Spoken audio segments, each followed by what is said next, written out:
Sanders patiently running. Sanders good cut and another block. Sanders still going inside the 40.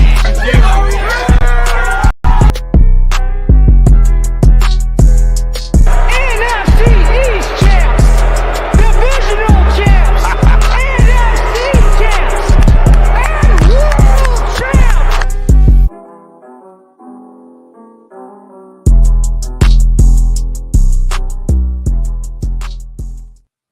Hello, everybody, and welcome to the Kelly Green Hour on this Friday afternoon. And as we approach Week 18 in the National Football League, where your Philadelphia Eagles are still one win away, or if they lose, a lot of help away from clinching the number one seed in the NFC East, something we felt would have been done a couple of weeks ago. I'm your host, LJ Harrell, and as always, I am joined by my co-host, Connor Donald. Now, this week, we didn't do our typical Tuesday show. We didn't feel that it would have been appropriate after the events that took place in Cincinnati on Monday night with Damar Hamlin. I don't know how Connor feels, but as somebody who played football in high school, covered football in college, played semi-pro football, like, I don't know Hamlin personally. I don't know any professional athletes personally, but that could have been me playing outside, playing on a Saturday. It looked like your normal tackle. Going after when Hamlin was going after T. Higgins, just got hit in a 1 in 1 million chance. Let's be real, the way where Hamlin got hit that caused the cardiac arrest. And as a show, we did not feel that it would have been appropriate. I don't know how we would have been able to come on that Tuesday evening and talk about the Eagles Saints. It just wouldn't have felt right. We are pleased with all the positive reports coming out of the University of Cincinnati Hospital. The tube is out of Damar Hamlin. He's talking to his family. He had a FaceTime with the team. So things are definitely progressing in the right way. And, just in the mentality in which football players have, the first question when he woke up was, did we win? And you got to love the answer the doctors gave. Yeah, you won. You won the game of life.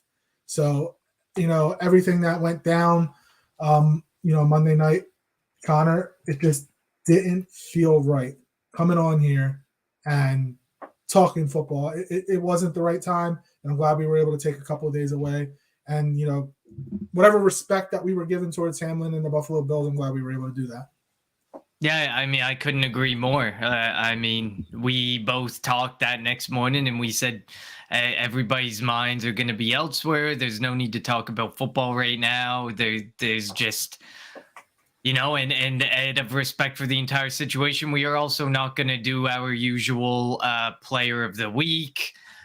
Because the week never completed, and with respect to that, we just don't feel it fair to do that either.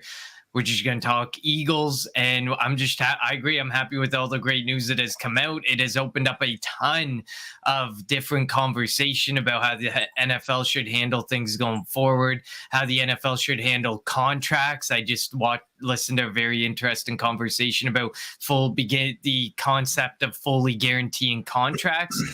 That could be a discussion that comes up, and I think they're probably 4 years away now because they just got a fresh new deal done, but they may be 4 years away, but these are things that are not going to be forgotten anytime soon and will be remembered when the time rolls around between the Players Association and the league to renegotiate and re-up everything that's going on. So it's opened up a lot of different discussions, and both for positive and negative reasons. But the great thing is Damar Hamlin is still with us. Hopefully he continues to stay that way, gets on the mend. And this isn't one of those situations where you say you want to see him back on a football field, but this is one of the situations where you want to see him be a part of that organization. I mean, it's huge. Look at his charity. That's such a happy thing that came out of it. The charity for raising money for kids toys at Christmas has, with a goal of 2,500, now has $7 million in it. Like, his story is going to be inspirational, and he should be a part of the NFL, if not the Buffalo Bills organization, for a very long time. So we are happy and excited for all this great news. And a lot of credit out to the doctor that performed CPR, realized what was going on right away. And he was, they performed CPR on Hamlin on the field for 9 minutes. So and credit also goes to Zach Taylor and Sean McDermott, because McDermott's first thing he says, I should be at the hospital. I can't coach this game. And it's true. And, I don't know what reports are true. I mean, Joe Buck said, the players were told they're going to be given 5 minutes to get ready to go back and play the game, but we don't know what's true and what not. Troy Vincent said that was never said, but obviously, somebody's saying something, somebody else is saying another thing. But just, all the stuff that you've been put, like for the doctors that they've trained for, they studied for, had to be put to display right away, and they didn't fail. And that's the reason why Hamlin is alive now, is going to be able to live his life, presumably going forward, which is good. I mean, and if you think about it, there's other stories at the Eagles-Saints game. A doctor who was in the Mummers Parade was at the game and saved somebody's life who in the stands. Now that hasn't gotten as much notoriety because it's not a professional athlete, but Darius Slay's wife reached out to the person and is having the doctor and the nurse that helped go to the game this Sunday with her because of their generous. That's we sit here and say it can be a random act of kindness. It's just being a human being. You see somebody that's hunched over, somebody that's turning blue, and you're going to go and do what you can to help them. And fortunately for this person that was passed out, or this person that wasn't in the right mind, wasn't in the right, I don't want to say right mindset, it doesn't sound right, but just wasn't healthy at the time. Like, there was a doctor, there was a nurse there sitting in their section, and was able to help them out. Peyton Hillis is in ICU right now. He saved his kids on I think it was like on a beach or on a boat, something like that. So yeah. It's not just Damar Hamlin, and obviously we know his story because it was front and center, nationally televised game, Monday Night Football, but it happens all the time. So all these people that go out there and give it their all and do what they've been trained, and don't do it for notoriety and whatnot, they deserve all the credit in the world as well. Absolutely. I mean, for the big thing that mostly all you see is criticism of fans and videos of fighting and yelling in the stands, there is probably some of those events or moments happening in the stands almost every game, outside of the stadiums almost every game, every day. These situations, or where someone has to jump into action who may not be in the moment, have to be involved in that action, do heroic things, do things noteworthy and story-worthy things. So, of course, we are happy that everything has come to fruition, and all the great stories that have come of it, and everything, and all the great discussion that's going to come of it. It's all 100% positive. But now I feel like, we have another job to do right now, and it's not as fun. Talking about the Eagles-Saints game, I guess we can talk about that. But before we continue, as always, follow us on Twitter at Kelly Greenhour, follow Connor on Twitter at Connor10, follow me on Twitter at LJHurrell54, follow the Painted Lines on Twitter and YouTube at the Painted Lines, and follow Edge of Philly Sports on Twitter, Facebook, and YouTube at Edge of Philly Sports or EOP Sports. And if you're joining us live, and we know it's earlier than normal, let us know your thoughts on the Eagles-Saints game, the upcoming Eagles-Giants game, the Damar Hamlin situation, everything that went down. Let us know your thoughts and how everything has gone down all week. And like I said, we're at a positive because Hamlin is alive. Hamlin is talking. Hamlin FaceTime teammates. So that helps the Bills out as well. And obviously we know that, like, it's going to be the first time since, I think, 1935 that all the teams in the league have played the same amount of games, because they're ruling the Bills-Bengals game as a no contest. So that could throw things out of whack in the AFC in terms of seeding and whatnot, and the potential of the AFC Championship game being played at a neutral site, which I don't know if that's ever happened before. But yeah, so that Eagles-Saints game. So I think a lot of flack is being thrown at the defense because of the first drive. Because every week it seems like Gannon gets really soft, plays a soft zone, allows the opposing offense to go down the field like a hot knife through butter and score right away. And look, the defense did not play bad. After that first drive, the defense was really good. But everybody sees what happens right away, sees what happens first, and they're like, what the hell? So I think that is why Gannon and look, after that first drive, after that first quarter, I even put in our group chat, I said, that Gannon's going to be the reason why the Eagles don't go to the Super Bowl. And did I expect the Eagles offense to not do anything? No, I mean, especially after what they did against Dallas, I thought they'd be able to put points against the Saints. Dallas is supposed to be a better defense than Saints. So if Minshew didn't get touched by Micah Parsons, DeMarcus Lawrence, and that defensive line by Dallas, what makes you think that the Saints defensive line is going to be able to get to him? And they got to him, 6 times, 7 times? So Jalen Hurts is coming back at the right time. I don't know if he's 100%, but they need him back. They need that spark. And after all the talk, you could hear A.J. Brown. He didn't come here to play with Gardner Minshew. He came here to play with Jalen Hurts. And he is excited. And I think that Jalen Hurts is definitely going to provide a boost to the offense this week. Oh, it goes without saying, even in the Cowboys game, and I get it, people are going to point the finger at Quez Watkins and stuff. That offense put up 34, and it could have easily been close to 50 points. There's definitely some circumstances that came up in that game that were not great.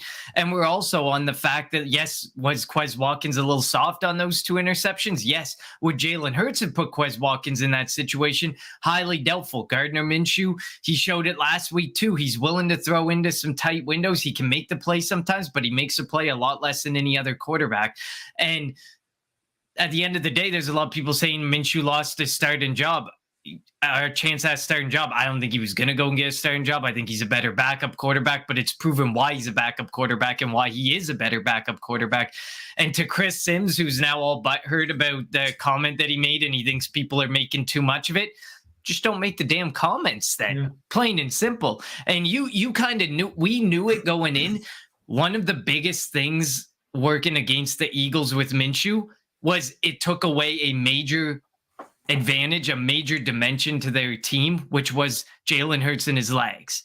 And we can tell whether it be Shane Steichen's play calling that's a problem, or whether it be the fact that teams are stacking the box more, or are more open to bringing more men down the field a bit.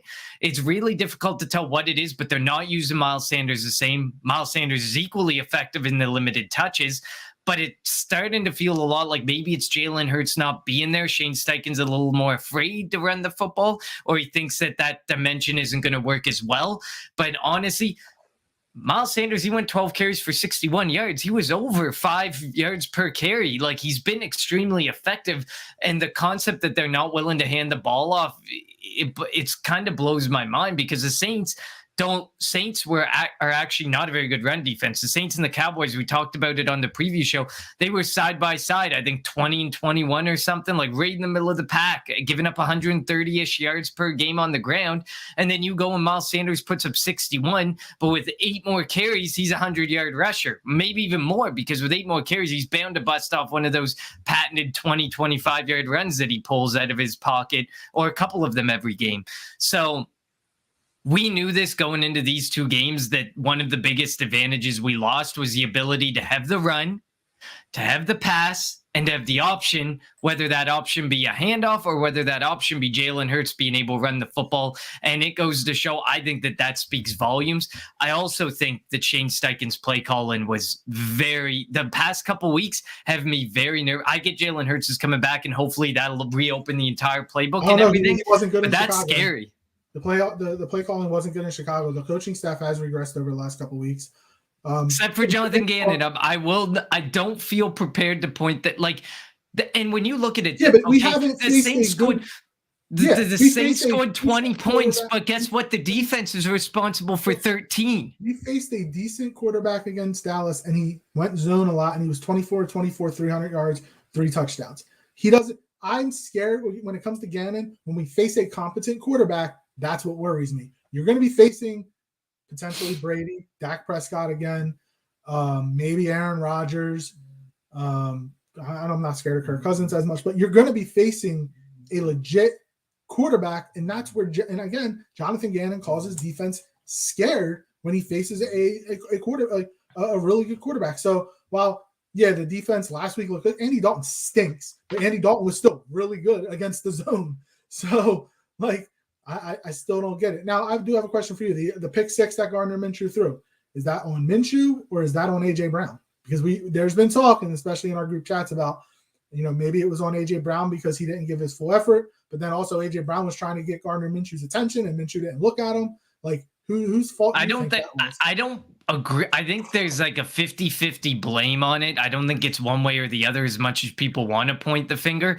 I don't think AJ Brown was ready for the pass necessarily. If you give He wasn't him expecting it. He said he wasn't expecting it. no, and if you give him one more second, he's in the middle of running a slant route that I guarantee there's going to be a window of opportunity to throw that ball.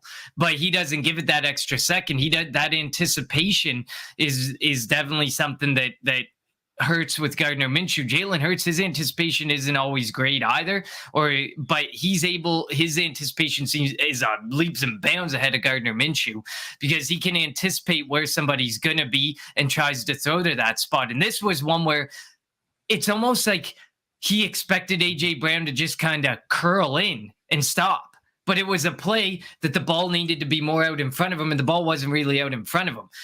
Less blame goes to AJ Brown than on the Quez Watkins ones of the week prior. Like those look like Quez being Quez and not being able to be tough on the play. AJ Brown seems like a miscommunication, a bad anticipation, but I don't really put anything. I don't really put anything on AJ Brown giving up. I don't see where he gave up on the play. I just think it was a bad miscommunication and a very bad decision making and anticipation on Minshew's part. So if I were to put more blame, it would probably be 75-25 in favor of Gardner Minshew. And if you look at Marshawn Lattimore, he didn't look at AJ Brown once on that play. His eyes were on Minshew the entire time from snap to throw. He knew what was coming.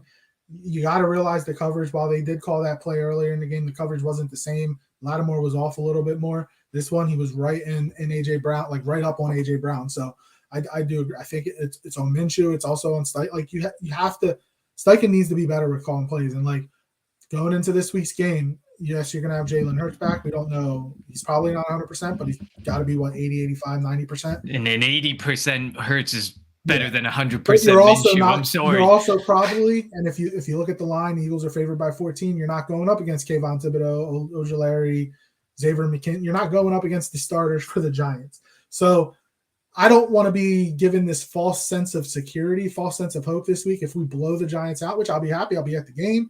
Like let's have fireworks going. Let's put up 50 points. But if you remember last year's season ender against Dallas, where we played our COVID team, Dallas went up, Dak threw for 5 touchdowns, and they were like all celebrating. And what did they do the next week? They lost to San Francisco.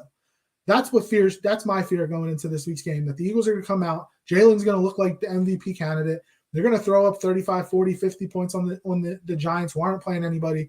And then they're going to have the week off. They're going to be thinking all high and mighty of themselves, and then go into that the divisional game and then not show up. That's my worry going into this week's game against the Giants team that has nothing to play for. They're the 6th seed. They can't go to 7. They can't go up to 5. They are the 6th seed. They know where they're going to be. It's just a matter of where they're traveling next week, which in theory it potentially no, never mind. It can be Eagles are going to be the 1, 2, or the 5. I was going to say it could be Philly again, but it won't be. So that's my worry going into this week's game, and it's not going to, even if the Eagles win this week, the next 2 weeks as we're getting ready for the divisional round, it's not going to be all hunky gory. I'm thrilled at where we're at now. It's going to be, what team are we getting come the weekend of January 22nd? Yeah, this team that we were infatuated with at 13-1, and the national media was all over. They were number 1 in most power rankings, unless you're at ESPN, where Dallas has always been ahead of us for some reason that we can't understand. But most places we were 1, or we were 2, or we were 3, and the only reason we weren't in the other ones is that we weren't number 1 is because there's Patty Mahomes or Josh Allen. So we were always like right up there. And then suddenly that consistent play, that really incredible play that we saw that led us to 13-1 has become extremely inconsistent in recent weeks. And so many people just want to point a finger at somebody. Like in the Dallas game, it was Quez Watkins. In the Saints game, we're pointing the finger at the offensive coordinator, at Shane Steichen, because Shane Steichen's not playing. Some people are pointing the finger at Jonathan Gannon's defense that allowed only 13 points. Like at this point, the consistency isn't there, and everybody's just looking to point a finger at somebody, and it's little plays. Earlier in the season where we were making the plays that in prior seasons we wouldn't make, or we were squeezing out those wins that we wouldn't get in prior seasons, we're back to that team. And whether that's with or without Jalen Hurts, things were looking a little more bumpy with Jalen Hurts after that first loss to Washington. Things started to get a little bumpier. He was still looking really good, but there was still, there was situations coming up, bad plays, interceptions, turnovers were a huge thing.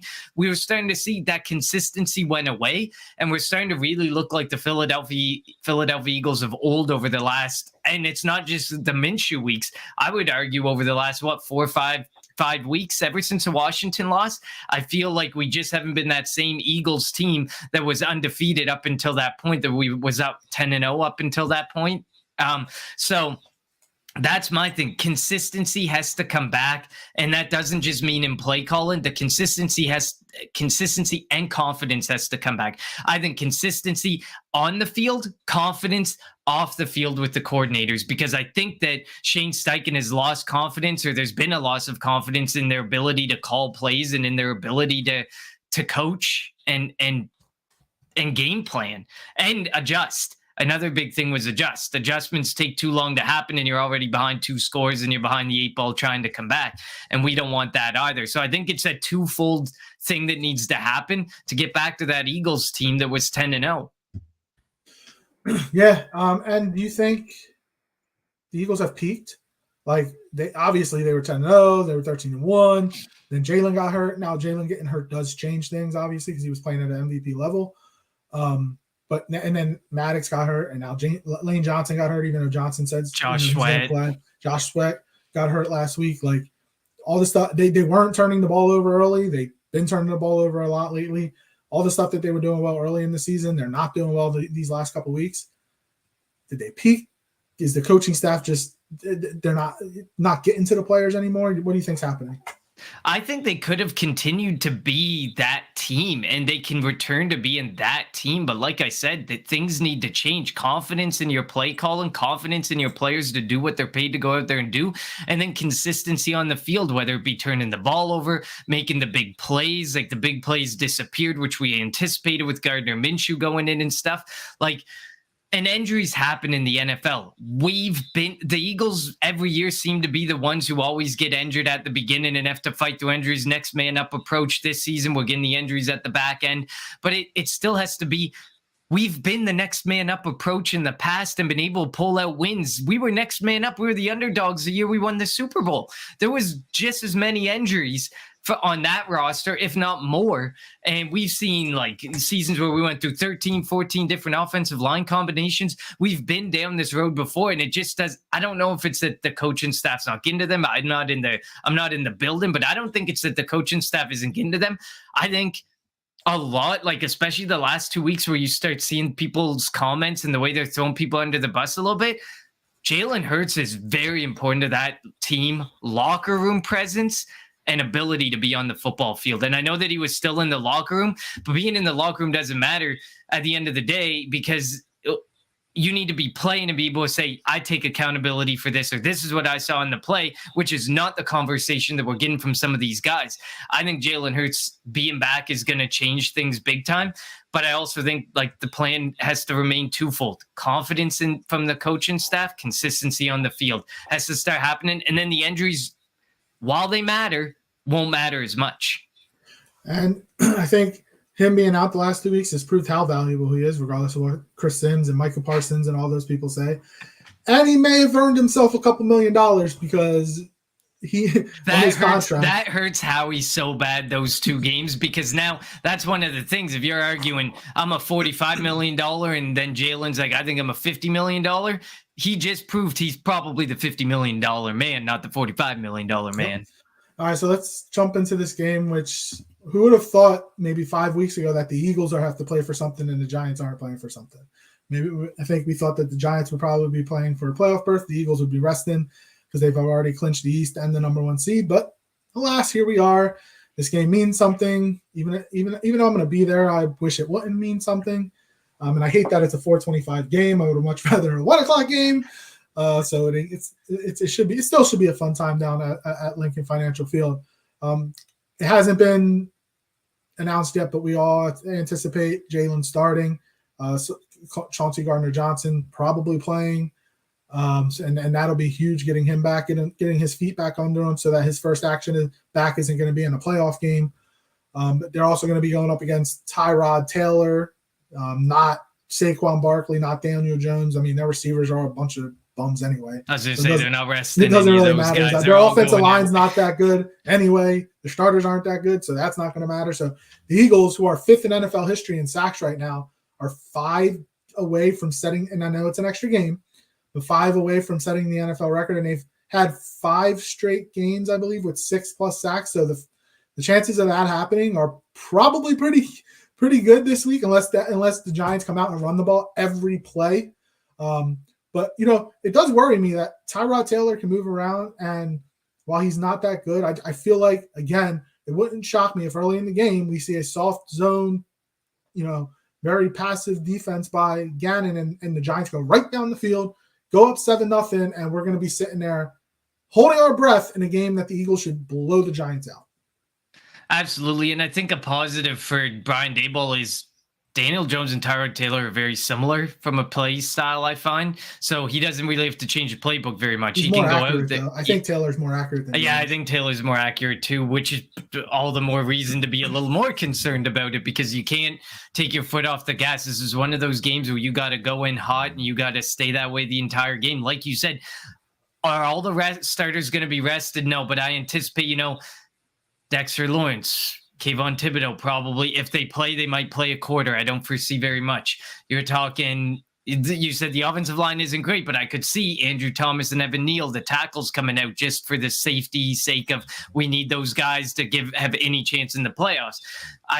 Obviously, the tight end's going to be out there. Bellinger will be out there. The wide receivers will be out there. Saquon won't be there. Xavier McKinney, Julian Love probably won't be there. Like, I can see 6 or 7 key guys, but we're not talking a complete backup squad here. There are going to be a fair amount of starters, I think, out there. And I think that that's why you cannot take this team for granted at all, because this is a team that has somehow been able to squeeze out. The Giants are who I thought the Commanders would be, to be honest. I thought the Commanders were a couple pieces away, but they could really get there. They showed that they're still a quarterback away and still likely a couple other pieces elsewhere away. But the Giants literally have almost nothing beyond Saquon Barkley and a pretty solid defensive line and a couple good safeties. They have almost nothing everywhere else, a bunch of scrubs everywhere else on that roster, and they're way ahead. Like, they're a good offseason build away from competing. I hate to say it, because we, usually what we generally like is, one team moves up, one team moves down, but I still think the NFC East could be kind of an NFC beast next season, especially if Washington figures it out and the Giants figure it out. Well, if the Giants if the Giants re-sign Jones, then they still have their shot. Jones stinks. I don't care what people say. Jones definitely stinks, but I mean, he's proven enough to be a bridge quarter. Like, he's not a guy who's going to command $30-40 million. I think you're in a spot where you can get him locked in for 3 years at something like, I don't know, $66 million or something. Keep him around maybe 2 years, maybe 1 year, maybe the franchise. I don't even know what they would end up doing with Daniel Jones, but I think they're going to want to see one more year out of him and see what they can put around him. And if it doesn't work, then they're going to be one of those teams out there looking for a bridge quarterback again, like we're seeing a lot of teams do. But I mean, it's still not a team to scoff at and just say, oh, we're gonna easily put up 4 or 5 scores. We do have to remember Jalen Hurts is a couple weeks removed. How good is his shoulder? And 80% Jalen Hurts is probably not putting up 50, but probably take away 20% of the points there, or take away a couple scores. Like, we may not get that type of scoring power. But I mean, this should definitely be like a run game. This feels like a game where if Dexter Lawrence and Kayvon Thibodeau come out early and they're going to the backups and they're going to lean on them, it feels like a good time to, get that running game going, get that running attack going again, showing that it hasn't completely disappeared. Because like you said, LJ, while running has never really won anyone the Super Bowl, you kind of need a good balance between pass and run. And over the past 2 to 3 weeks, we've been a lot more on the pass and completely not even using a running back who's likely not going to be back on roster next year. Run that man into the ground. There's no reason that he's not seeing 15 to 20 carries weekly. Especially with the backup quarterback. And we shouldn't be running Jalen Hurts 17 times like he did in the Chicago game. And you can see it last week. And you had mentioned earlier how Hurts could have made a big difference in the game plan or in the game against the Saints. But the Saints defensive ends did not respect Gardner Minshew keeping the ball. They knew he wasn't going to keep it. That if you're running the RPO, they knew it was just a run. And if you looked at any of the replays, you saw the defensive end crashing down wide open on that side. If Gardner Minshew would have kept it, he could have made 5 yards, 6 yards a carry, and that could have helped the offense. But you're right. Like, there was no reason for Miles Sanders to only have 12 carries last week. And I think that was a season low, maybe. If I'm not mistaken, he may have had a couple of games where it was a little lower, but still 12 carries and he averaged over 5 yards a carry like that. That's inexcusable by this offensive coaching staff. It could get to a point in the game, and as an Eagles fan, you hope like the Eagles get up by 3-4 scores, and they take Jalen out, because obviously you don't want you're going up against a bunch of backup players that are trying to prove that they deserve. And I think you mentioned this last week. They're going up. They could be going up against a bunch of backup players that deserve or that want to show they deserve some playing time in the playoffs. And if they can get a shot on Jalen Hurts, it wouldn't shock me if they tried to get a shot on Jalen Hurts. And that would ruin our chances going forward into the playoffs. This isn't 2017. I don't think Minshew can do what Foles did, the Foles magic. I don't know if we will have Minshew magic, but Jalen Hurts has to be on the field for the Eagles to have any shot of winning a Super Bowl. Yeah, I absolutely agree. And also, you're looking at a bunch of backups play, and this is something even Minshew should be able to accomplish something in, because we talked about, New Orleans and Dallas defenses aren't that great. New Orleans is 9th in yards allowed, and Dallas is 13th in yards allowed. The New York Giants are 24th in yards allowed. They allow nearly 360 yards per game. This is something even Minshew should be able to conquer, but we're forced to turn over to Jalen Hurts because Minshew hasn't been able to conquer much. And I agree with you. I think they threw the ball way too much, and they saw the weaknesses in Gardner Minshew's game, which made them more confident in, maybe loading the box up, bringing an extra guy down, just letting the defensive line pin their ears back and say, go and get them. We know they're not going to run the ball much. It completely shifts things. Even if the running game isn't going well, look back to the Washington Commanders game where we say, okay, the Washington Commanders ran for 3 yards per carry, but they dominated the time of possession. They ran the ball. What was it, 40-something times? It was crazy. They ran the ball a ton. It wasn't effective, but it was enough to put them in manageable situations, and it was enough to put them in a situation to win the football game. And Shane Steichen hasn't leveraged that running game at all. Even if you look at last week, Boston Scott carried the ball twice. Minshew once. We ran the ball 15 times and made Minshew throw the ball 42 times. Well, why would a defense respect your run game? Why would a defense respect your backup quarterback? It 100%. It's almost as disastrous as the game plan that was called against Chicago. But for the flip side. Yeah, so it'll be interesting to see what they do on the offensive side. Obviously, we don't expect Jalen to run as much, but I said it before. Josh Allen, after he had that elbow injury, it was, dude, don't get hurt. And just when you play and your mindset has always been one way out on the football field, it's tough to take that away. So Jalen is going to have to be protected from Jalen. So, and it's not like the offensive line was bad. Yeah, they gave up the Saints had 6 sacks last week, but a lot of that was Gardner Minshew holding on to the football or stepping into sacks.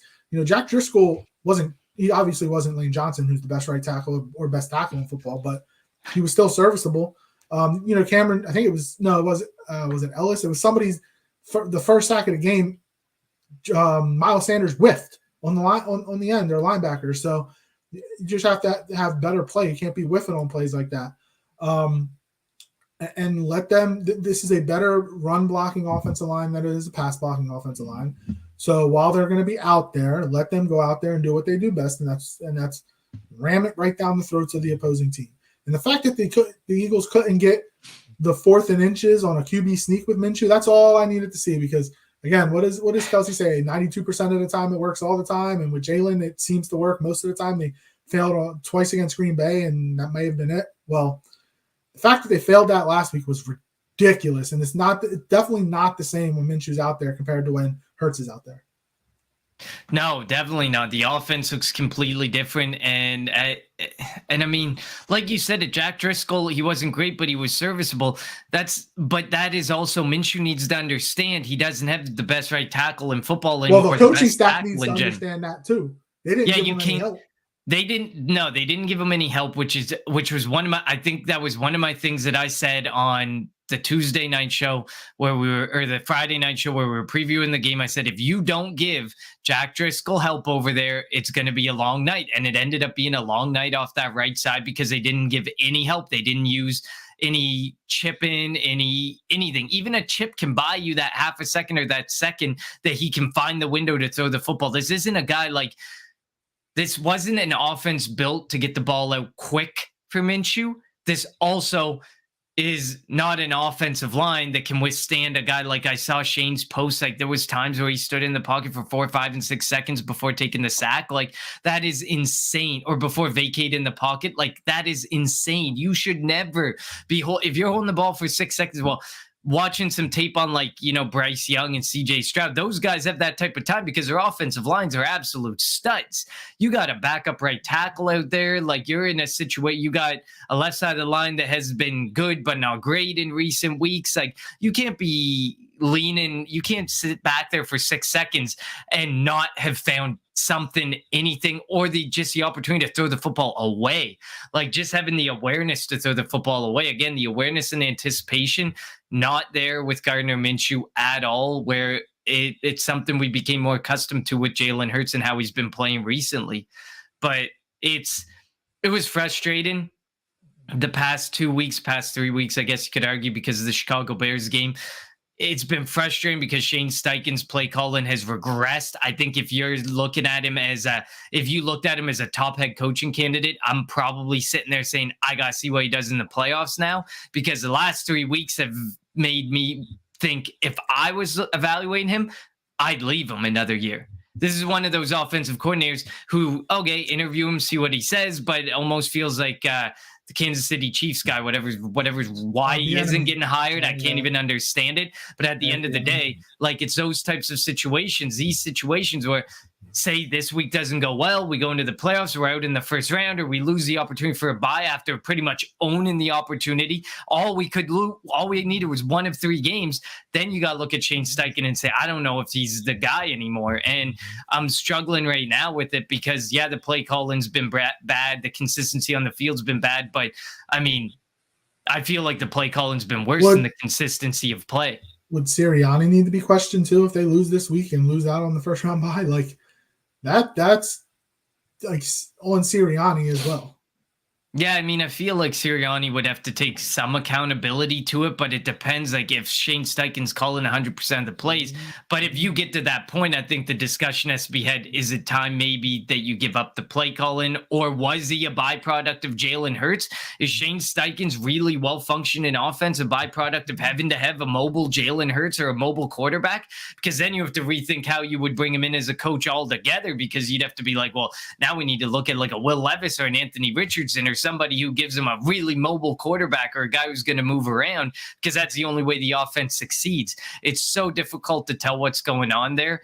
And at the end of the day, I mean, I don't necessarily believe Gannon and Shane Steichen should be at the top of head coaching lists anymore at this point, as much as everybody wants Gannon gone, which is fine. And he was going to probably interview incredibly well. The consistency just hasn't been there in recent weeks, and I think they have a lot to prove in the playoffs to become coaches. But obviously, this isn't all about the coaches. But all right, so we know that the Giants probably aren't going to play any of their heavy hitters. The Eagles are going to be starting Hurts, AJ Brown, Devontae Smith, Miles Sanders. The offensive line minus Lane Johnson.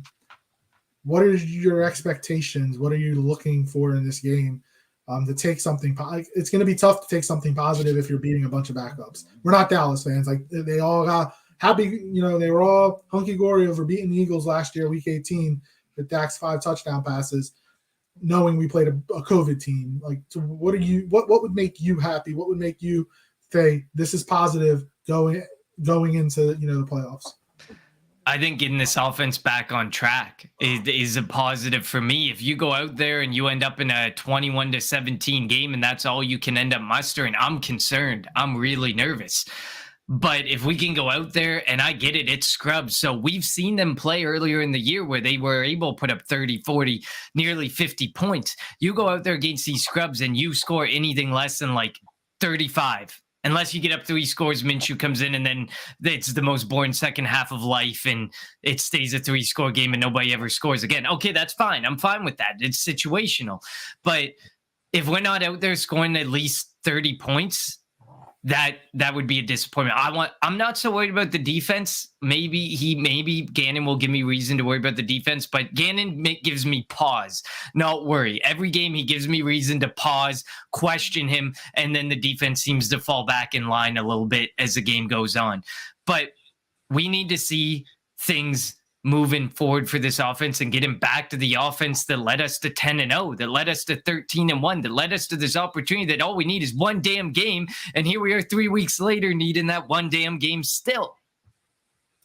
Yeah, it'd be nice to see some consistency and not turning the football over and actually forcing turnovers. Again, the first 10 games of the year, they were number 1 in the league. And I think the last 6 games they've been last in the league when it comes to just being able to turn the ball over or with their they're losing the turnover battle and the time of possession battle a lot, and that is the script was perfect. Like, teams are playing into the script that we said before, and people were like, the blueprint's not really there. I don't know, ever since that Colts game, it feels like a lot of teams are coming in there with an idea of a blueprint, or even the Washington game. Yeah, like, it feels like teams are coming in there with an idea of, at least if it's not a blueprint, it's certainly a way to beat this team or a way to control this team. It's not necessarily the turnover battle. We need to win time of possession. You have to. All our losses have come when we've lost the time of possession battle, and usually it was a pretty significant loss. And we were on a historic rate of scoring in the second quarter and just haven't been able to the last couple of weeks either. So hopefully they figure it out, straighten it out going into the playoffs. It would really be a bum if we were sitting here talking about we should have gotten a first round bye and we have to go to Tampa next week. And after last year, like, I don't know. I don't want that. And, Brady, Tampa's getting healthier. Like, Vita Vea's supposed to be back, and then you got the tackle that they were missing coming back. Like, Jansen center might be back. So yeah, this is a bad time to play them, because even though they haven't been great this year, you get 2-3 of those bodies back of the 15 they've been missing this season. Yeah. Like, they can easily do similar to last year to us. Yep. Yeah. So hopefully they win, and obviously I want a good game, being as though I'll be there. So we'll see what happens. All right. So what's your prediction for the game? I predict we're gonna do. I think we're gonna get this first round bye, and we're gonna dominate, because I think Jalen Hurts is gonna come out there. This team plays for him. This team loves him. I'm starting to think maybe Sirianni laid the culture or the framework for it, and Jalen Hurts was the guy, because it feels like this team and this offense plays and runs way better when Jalen Hurts is out there. And yes, you build the playbook for it and stuff, but it just feels like even when you see them interacting on the field and talking and the interviews post game, it just feels so much better when it's Jalen Hurts at quarterback versus Gardner Minshew. I think we're going to do it. I think we're going to get that 35 to, I'm going to give them 17. 35-17 for the Eagles. I think the fourth quarter, Jalen Hurts will be able to come out. I'm hoping by the start of the second half that all the starters can come off. We have a nice 3-score cushion, and we can just put it on cruise control. And sadly, LJ, expect a boring second half. I hope. But if it's a really good first half, then we're popping bottles, and hopefully we're popping bottles in the second half, and just it's gonna be a coronation for the NFC East champions. I'm going to say 31-14. And Hurts will be able to come out late third, early fourth, and it'll be a coronation, in the fourth quarter, a bunch of celebrating as the Eagles will clinch the NFC East, the number 1 seed, and we'll get ready for the divisional round in 2 weeks. But yeah, so we'll see what happens. I mean, it's tough to be positive right now after what we've seen the last couple of weeks. With the way the coaching staff is, and again, it's going to be a different quarterback too. So we're not going to be sitting here. We're not going to sit here and say, "Oh, we got to watch Gardner Minshew in the playoffs." I don't want that. And again, you're going up against a bunch of backups that are out to prove they deserve some playing time, so that worries me a little bit in terms of going after some of our players, cheap shots, or just playing. You know, we always say play to the whistle, but we know like not everybody plays to the whistle, but some of these guys for the Giants might, and that could put some of our guys in harm. But we'll see. We'll see if Devontae Smith can get 71 yards away from 1,200. And then like AJ Brown's 9 yards from setting a franchise record. Yes, I get it. It's 17 games, but this is a new standard, so we can't just keep bringing it up. You can put the asterisks there if you want, but at the end of the day, the accomplishments this team's had this year, it would be so degrading to end up not getting the first round bye, to not win the division. It would be such a degrading thing to just see. Like every single week, you look at the Philadelphia Eagles Twitter, go back through franchise record, NFL record, franchise record, career highs. Like it's been such a special team and such a special year that over the last 3 to 5 weeks feels like it's been derailed, and it's been frustrating. So hopefully we get it back on the rails. We have a good game this week. Get that first week by, and just fingers crossed. I don't want to say shit about the playoffs right now. I don't want to jinx nothing. I know. And we'll see if the Eagles can break the NFL record in sacks in the season. They're 5 away from tying, 6 away from one of them. It's either 5 from I think it's 5 from tying and 6 from taking. Okay. And again, they've had 6 plus sacks in 5 straight games. All right, thank you everybody for tuning in to the Kelly Green Hour here. Oh, and Connor, we're blaming you for last week because what didn't you do at the end? You better do it this time. So yeah, thank you for tuning into our early edition of the Kelly Green Hour. As always, follow us on Twitter at Kelly Green Hour.